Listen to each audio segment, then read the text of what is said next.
Hello guys, how are you? I hope आप सभी लोग अच्छे होंगे।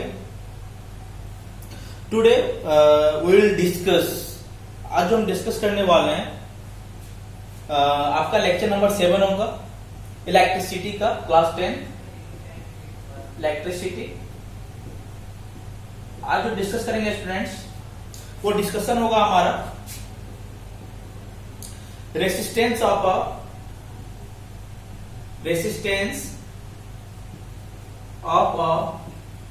System of resistors.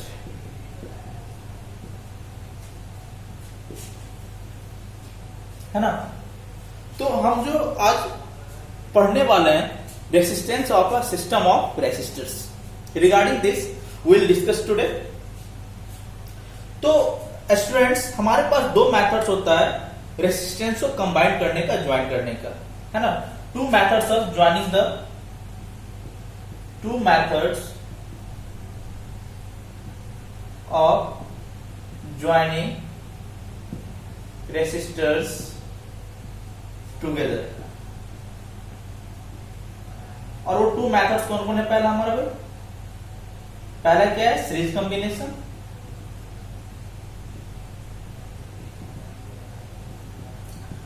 दूसरा क्या है हमारा? Parallel combination. मैं ज्यादा बातें नहीं करूंगा स्टूडेंट्स, यहां पे जो टू दी पॉइंट है, जो आपके लिए नीडी है, जो आपके लिए जरूरत है, इसेंशियल है, उसी चीज के रिगार्डिंग हम आज डिस्कस करेंगे। तो ये दो तरीका है, जिस दो तरीके से हम रेसिस्टर्स को कंबाइन कर सकते हैं। तो दोस्तों, आज के वीडियो में हम जो डिस्कस करने वाले हैं that is only series combination. जो आज हम डिस्कस करेंगे वो होगा हमारा सीरीज कॉम्बिनेशन के बारे में। हम जो आज डिस्कस करने वाले हैं that is regarding series combination. तो ओके स्टूडेंट्स, हम आज सीरीज कॉम्बिनेशन को स्टडी करेंगे। बिफोर लर्निंग दिस, यानी इसको लर्न करने से पहले हम कुछ जो इसमें एक यूज टर्म है that is what equivalent resistance. इस इक्विवेलेंट रेसिस्टेंस को जान लेते हैं। इक्विवेलेंट रेसिस्टेंस कहने का मतलब क्या होता है स्टूडेंट्स? यदि हम इक्विवेलेंट रेसिस्टेंस की बात करते हैं तो इक्विवेलेंट रेसिस्टेंस क्या होता है स्टूडेंट्स? इक्विवेलेंट रेसिस्टेंस की यदि हम बातचीत करते हैं तो इसका मतलब क्या होता है, जान लेते हैं। इक्विवेलेंट रेसिस्टेंस कहने का मतलब, इक्विवेलेंट रेसिस्टेंस कहने का मतलब होता है कि सपोज यहां पे मैं एक छोटा सा एग्जांपल देता हूं। इक्विवेलेंट करने का मतलब ये तीन सर्कल है और ये तीन सर्कल मिलके एक बड़ा सा सर्कल बनाता है। इट मींस इस तीनों के इक्विवेलेंट क्या है हमारा? ये बिगर सर्कल है। यानी इस तीन को हमने कंबाइन कर दिया और तीनों कंबाइन होकर क्या बन गया? बड़ा सर्कल बन गया। तो ये क्या है? बड़ा सर्कल जो क्या है? इस तीन के इक्विवेलेंट है। इस तीन के इक्विवेलेंट है students.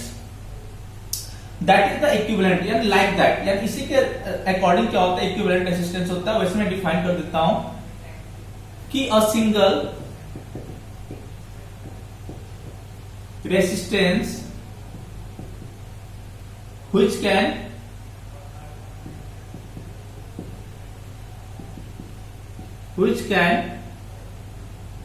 replace any combination of resistors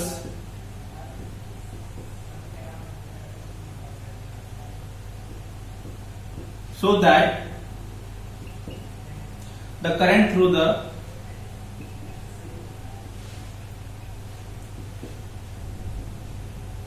the circuit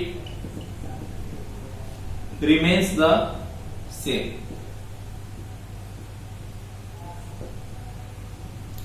इसको क्या बोलते हैं स्टूडेंट्स? इज कॉल्ड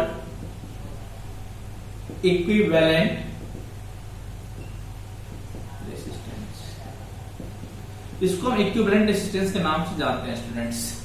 तो स्टूडेंट्स यहां पे ध्यान देना कि जब ये सिंगल रेसिस्टेंस किसके बराबर हो, यानी कॉम्बिनेशन ऑफ रेसिस्टर्स के बराबर हो, तो वो क्या कहलाता है हमारा? That single resistance is called equivalent resistance कहलाता है।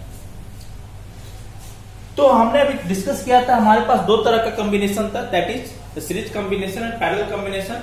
तो हम पहले कॉम्बिनेशन का स्टडी कर लेते हैं स्टूडेंट्स यहाँ पे, that is what series combination.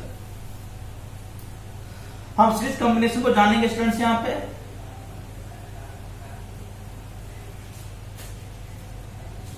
Series combination क्या है, बहुत ही जरूरी है, इससे क्वेश्चन रहता है स्टूडेंट। ये जो हम कॉम्बिनेशन पढ़ रहे हैं यहाँ पे, इस दोनों से एक क्वेश्चन रहता है, सो बी केयरफुल। तो पहले हमें क्वेश्चंस में आइडेंटिफाई करना पड़ता है कि कौन सीरीज में कौन पैरेलल में। तो आइडेंटिफाई करने का भी तरीका होता है, तो मैं इसको डिफाइन कर देता हूं। व्हेन टू और मोर resistors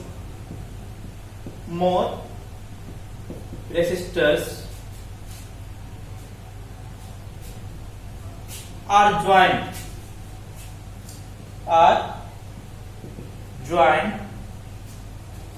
end to end,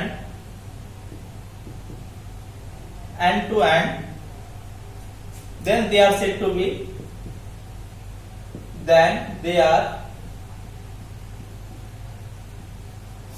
be connected in series. उसको हम किस में कनेक्ट बोलेंगे, सीरीज में। एंड टू एंड समझ सकते हो, एज करने का मतलब इसका क्लियरेंस मिल रहा होगा कि एंड टू एंड का मतलब क्या होता है। फॉर एग्जांपल, ये पहला रेसिस्टेंस है, दूसरा, और ये क्या हमारा तीसरा। ये हमारा R1 है, ये R2 है, और ये क्या हमारा R3 है। देखो ये इसका एंड है, फिर ये इसका एंड, फिर ये इसका एंड, और ये इसका एंड। तो एंड टू एंड कॉम्बिनेशन क्या कहलाता है हमारा, सीरीज कॉम्बिनेशन। यानी एंड टू एंड कॉम्बिनेशन क्या बोलते हैं हम लोग, सीरीज कॉम्बिनेशन के नाम से जानते हैं स्टूडेंट्स। तो इसको हम कह सकते हैं, this is called series combination. इसको हम बोलते हैं सीरीज कॉम्बिनेशन। इसको सीरीज कॉम्बिनेशन के नाम से जानते हैं स्टूडेंट्स, इसको हम सीरीज कॉम्बिनेशन बोलते हैं। चलो हम आगे स्टडी कर लेते हैं स्टूडेंट्स, आगे पढ़ लेते हैं। अब आगे हमारा आ जाएगा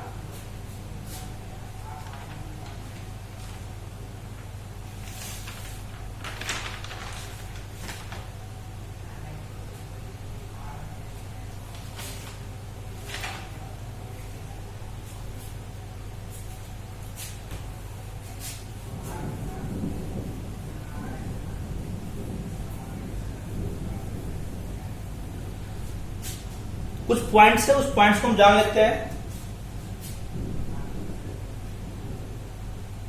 इन सीरीज कॉम्बिनेशन,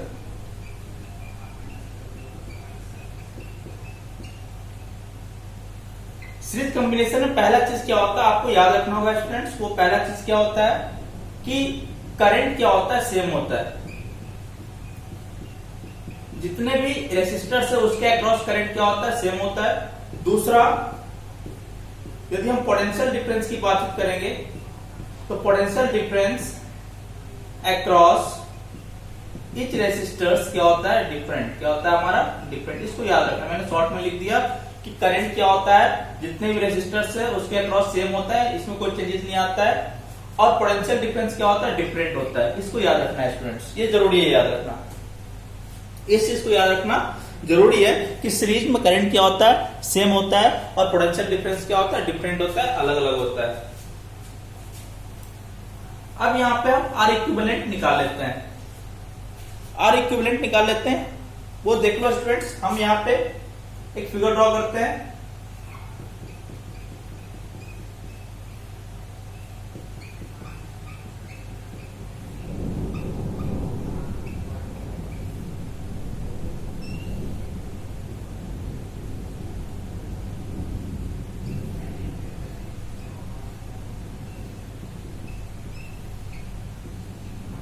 ये हम एक एंड हो गया, दूसरा एंड हो गया, तीसरा एंड हो गया, चौथा एंड हो गया। ये हमारा पॉइंट ए हो गया और ये पॉइंट बी हो गया। ये R1 है, ये R2 है और ये R3 है, सबको पता है गाइस। हमने क्या लिया पोटेंशियल डिफरेंस, ये प्लस ये माइनस, ये I है हमारा, और करंट का डायरेक्शन जानते हैं पॉजिटिव नेगेटिव होता है। इसके अक्रॉस पोटेंशियल डिफरेंस क्या हमारा V1 है, क्योंकि पोटेंशियल डिफरेंस क्या होता है अलग अलग होता है। यहाँ पे क्या हमारा V2 है, यहाँ पे क्या हमारा V3 है। और हमने बोला था कि करंट क्या होता है स्टूडेंट्स, ध्यान रखना सेम होता है। करंट क्या होता है हमारा सेम। ये करंट क्या हमारा सारी जगह सेम है, लेकिन पोटेंशियल डिफरेंस क्या हमारा अलग अलग है। मान लेते हैं कि हमारे पास कितने रेसिस्टर्स है, 3 है, R1 R2 and R3। Let R1, R2 and R3 be 3 resistors. ये 3 रेसिस्टर्स है आर कनेक्टेड इन सीरीज। ये सब के सब किस में कनेक्टेड है स्टूडेंट्स, सीरीज में कनेक्टेड है। हमारे पास R1 R2 R3 रेसिस्टर्स है जो किस में कनेक्टेड है, हमारा सीरीज में कनेक्टेड है। मान लेते हैं ये जो हमारा V है, ये V है, let V be the total potential difference. हमारा क्या है टोटल पोटेंशियल डिफरेंस है, ये हमारा टोटल पोटेंशियल डिफरेंस है across the ends A and B, across the ends A and B of the combination, जो भी कॉम्बिनेशन है। देख लो हमारे पास कॉम्बिनेशन है ए और बी के, तो इसके अक्रॉस कितना पोटेंशियल डिफरेंस है हमारा V है। और मान लेते हैं कि I हमारा क्या है, let I be the electric current. I क्या हमारा electric current flowing through the resistors, flowing through the resistors in the above figure।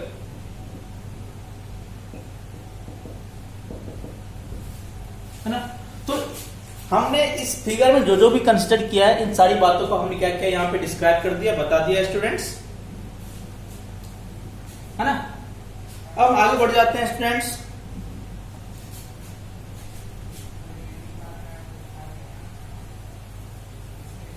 अब मैं आगे बढ़ता हूं।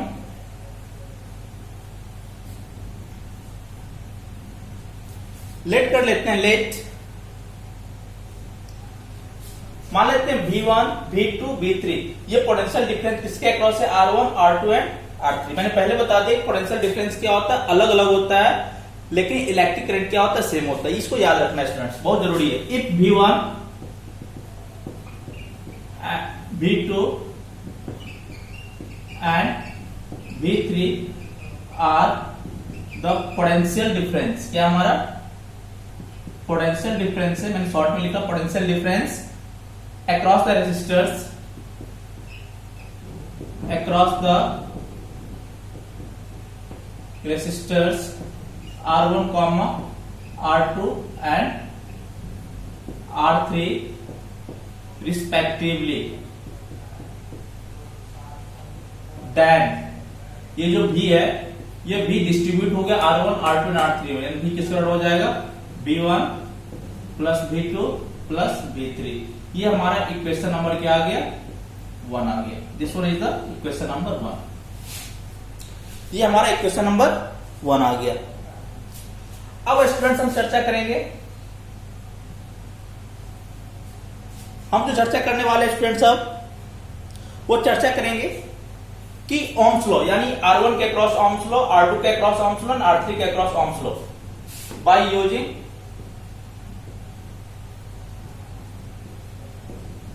Ohm's law. यदि हम ओम्स लॉ का इस्तेमाल करेंगे स्टूडेंट्स तो हमें V1 बराबर क्या आ जाएगा, IR1, V2 बराबर क्या आ जाएगा, IR2 एंड V3 बराबर क्या आ जाएगा, IR3। ये इक्वेशन नंबर क्या आ गया, 2। ये हमारा क्या आ गया, इक्वेशन नंबर 2 आ गया। इसके अक्रॉस ओम्स लॉ, इसके अक्रॉस ओम्स लॉ, इसके अक्रॉस ओम्स लॉ। तो हमने क्या निकाल लिया, V1 बराबर IR1, V2 बराबर IR2 एंड V3 बराबर क्या आ जाएगा, IR3। अब मान लेते हैं लेट क्या हमारा, let Req dot be the equivalent resistance. ये हमारा क्या है, इक्विवेलेंट रेसिस्टेंस है। देन R इक्विवेलेंट क्या आ जाएगा हमारा, या V बराबर क्या आ जाएगा, V बराबर क्या आ जाएगा, I तो सब जगह सेम हमारा I हो जाएगा, और R इक्विवेलेंट। ये हमारा आ जाएगा इक्वेशन नंबर 3। तो हमने क्या कर लिया स्टूडेंट्स, यहां पे इक्वेशन नंबर 3 को अचीव कर लिया। तो ये इंफॉर्मेशन हमने क्या किया, सारे फिगर से ले लिया। ये जो V है डिस्ट्रीब्यूट हो गया R1, R2 और R3, क्योंकि डिफरेंट होता है। V बराबर क्या हो जाएगा, V1, V2 और V3, यानी इस तीनों के सम के बराबर हो जाएगा V। फिर हमने यहाँ पे ओम्स लॉ का इस्तेमाल करके ये कैलकुलेट कर लिया, V1, V2 एंड V3, और यहाँ पे V कैलकुलेट करना था, तो V कितना आ गया, I मल्टीप्लाई R इक्विवेलेंट। अब यहाँ पे हम आगे की ओर बढ़ रहे स्टूडेंट्स, आगे को ध्यान देंगे हम यहाँ पे स्टूडेंट्स। अब मजा आएगा, यहां पे हम from equation first we have, हमारे पास क्या है, हमारे पास है बच्चा, that is V is equal to V1 plus V2 plus V3, यही है हमारे पास। अब V के जगह पे क्या आ जाएगा स्टूडेंट्स, V के जगह पे आ जाएगा R इक्विवेलेंट, यानी I R इक्विवेलेंट। V1 के जगह पे क्या आ जाएगा, देखो वहां पे IR1, V2 की जगह पे IR2 और V3 की जगह पे IR3। यहां पे लिखेंगे students using equation first and second. अब यहां से स्टूडेंट्स क्या आ जाएगा, I R equivalent is equal to I common आ जाएगा सब में, यानी इसमें बचेगा R1 plus R2 plus R3। I से I क्या हो गया है स्टूडेंट्स, कैंसिल हो गया हमारा। ओके स्टूडेंट्स,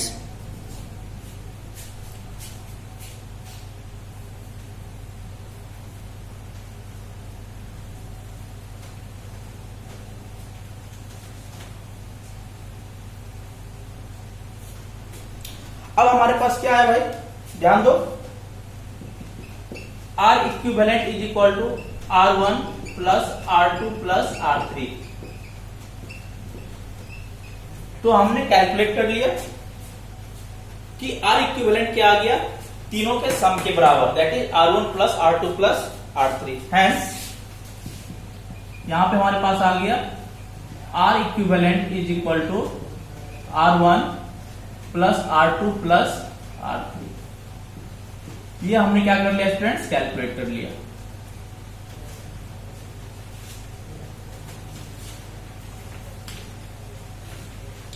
तो हम कह सकते हैं यहां से 10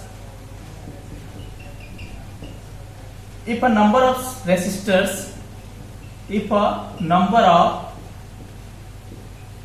resistors are connected in series, then their equivalent resistance is equal to the sum of their individual resistance। यदि सीरीज में कोई भी रेसिस्टर्स कंबाइंड है, तो ओके स्टूडेंट्स ध्यान देना कि जो R इक्विवेलेंट होगा वो किसके बराबर होगा, सम ऑफ द इंडिविजुअल रेसिस्टेंस के बराबर हो जाता है। तो ये था हमारा सीरीज का कहानी स्टूडेंट्स, ये सीरीज में था हमारा। आगे बढ़ जाते हैं स्टूडेंट्स, ये कहानी थी हमारी सीरीज कॉम्बिनेशन की।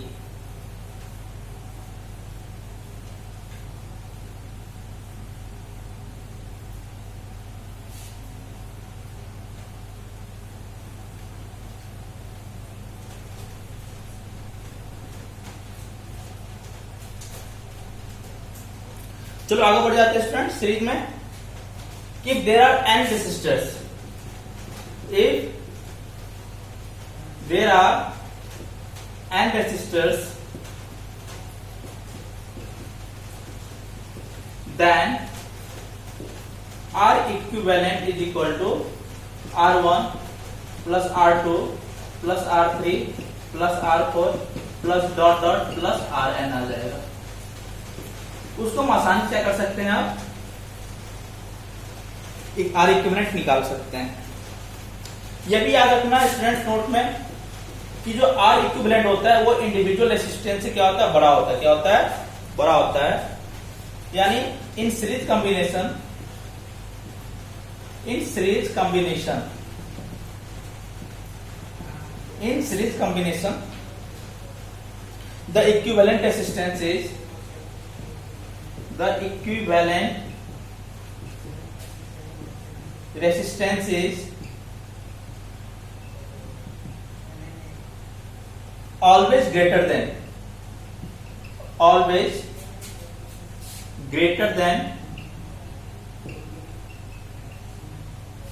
the largest of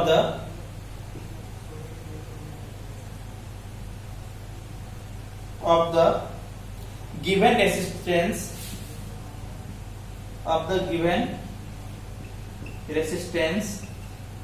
in the combination। कहने का मतलब समझो स्टूडेंट्स, ये जो R इक्विवेलेंट है आपका हमेशा R1 से बड़ा होगा, R इक्विवेलेंट R2 से बड़ा होगा, R इक्विवेलेंट R3 से बड़ा होगा। यानी जो भी इंडिविजुअल रेसिस्टेंस उससे क्या होगा, हमारा ये बड़ा होगा, ग्रेटर होगा। इस चीज को आप नोट कर लेना। एक एग्जांपल कर लेते हैं, इस पे बेस्ड हम क्वेश्चन भी करेंगे स्टूडेंट्स। जब हम पैरेलल को पढ़ लेंगे तो पैरेलल के बाद क्या करेंगे, इस पे बेस्ड हम क्वेश्चंस भी करेंगे। For example, find the equivalent resistance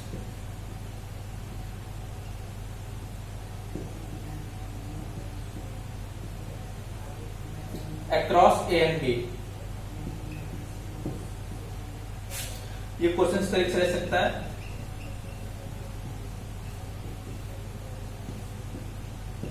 ये R1 है, ये R2, ये 2 ओम है और ये 3 ओम है।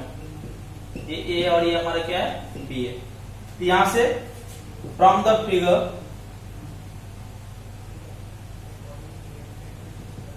Resistors are connected in series. क्या हमारा सीरीज में कनेक्टेड है। सो R इक्विवेलेंट क्या आ जाएगा, R1 प्लस R2। R1 कितना भाई, 2 ओम प्लस 3 ओम एंड कितना आ गया, 5 ओम। एंड इस तरीके से हमने क्या कर लिया, R इक्विवेलेंट कैलकुलेट कर लिया। स्टूडेंट्स नेक्स्ट लेक्चर जो होगा, नेक्स्ट लेक्चर में स्टडी करेंगे पैरेलल कॉम्बिनेशन के बारे में। तो ये आपको वीडियो अच्छा लगे, हमने बोला कि पैरेलल कॉम्बिनेशन के बारे में स्टडी करेंगे नेक्स्ट वीडियो में। स्टूडेंट्स यदि ये वीडियो अच्छा लगे तो आप लाइक, शेयर एंड सब्सक्राइब जरूर करेंगे प्लीज। Thank you.